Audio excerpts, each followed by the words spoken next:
Hi, I'm dating coach Hayley Quinn and creator of the Attraction Point program. In this video today, I'm going to be talking about alpha male communication hacks. So we're going to look at what is an alpha male, is it still sexy in these modern times, and how if you don't really identify as an alpha male, that you can still steal some of the communication traits that allegedly make alpha males so sexy to incorporate into your dating life. So first of all, what actually is an alpha male? Is that even relevant to humans, or is that just gorillas? The Harvard Business Review describes alpha males as bold, self-confident, and demanding. They get stuff done. But is that still really attractive to modern women? Just so you don't take it from me, I actually asked my Instagram at HayleyQuinnX what the women there thought about alpha males, and this is what they said. So here's the thing, if you do identify with some of those archetypal alpha male characteristics of confidence and natural leadership, that's great. If, however, you don't necessarily view yourself in that way, I want to help you understand that there are social and communication skills that you can develop which borrow some of those alpha male characteristics without you suddenly having to have a fundamental change to your own personality. So the first alpha male communication trait that you can steal is to have some boundaries. Now, boundaries mean that you have an idea or a limit in terms of how you would like people to treat you. Now, this doesn't actually have to be put across in a forceful way. Instead, it could be something that you communicate playfully, or it can come through in your actions. But by demonstrating that you actually have standards for how people interact with you, it's one of the easiest ways to come across as really attractive and also to build your self-esteem in the process. Now, what I find from coaching, particularly men, is they may not have a clear idea of what they should expect from women. It can sometimes feel like you have to do everything to impress her and her contribution is about zero to the interaction.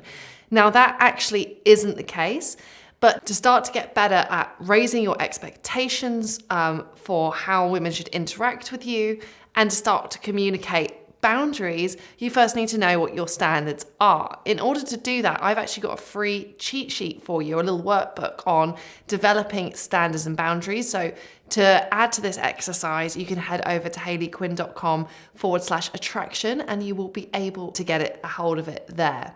So communicating a boundary can be really simple.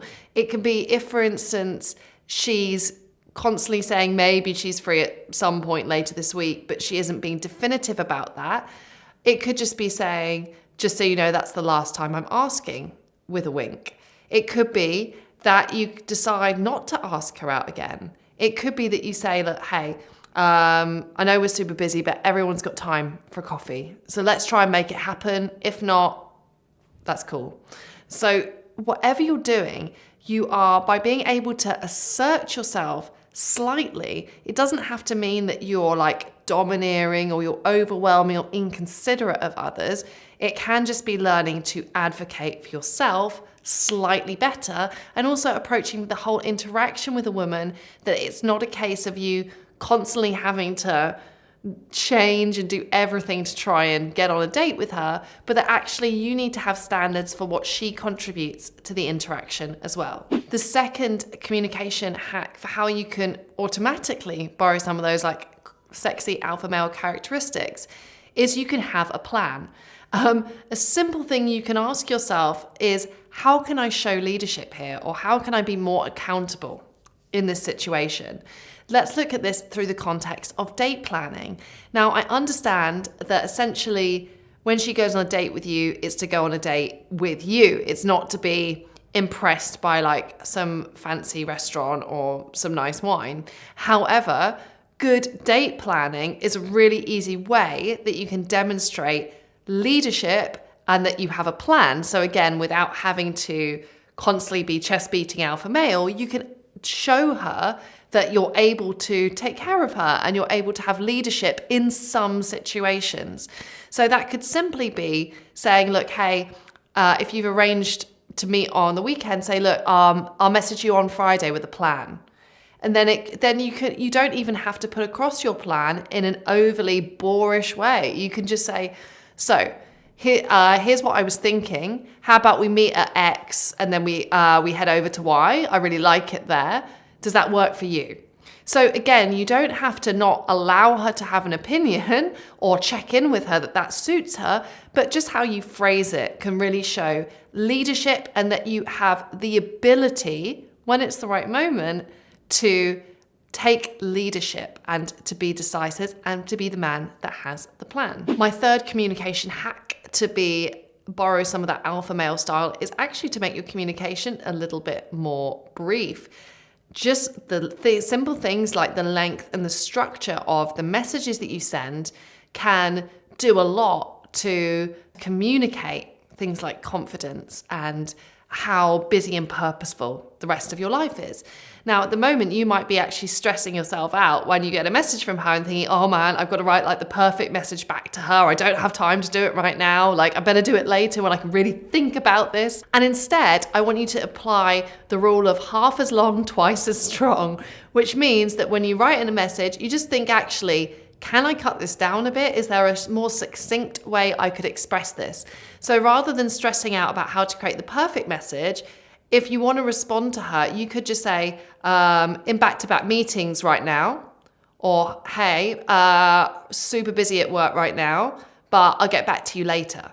And sometimes sending a placeholder message like that means that you don't feel the stress of needing to respond to her, but you don't have a perfect response. And also sometimes that more abrupt messaging style shows that you just got stuff going on in your life, that you are purposeful and that you are busy. So again, it's a simple stylistic change you can make to your messages to immediately come across as having more of that alpha male characteristic. My final hack for this is to become accountable.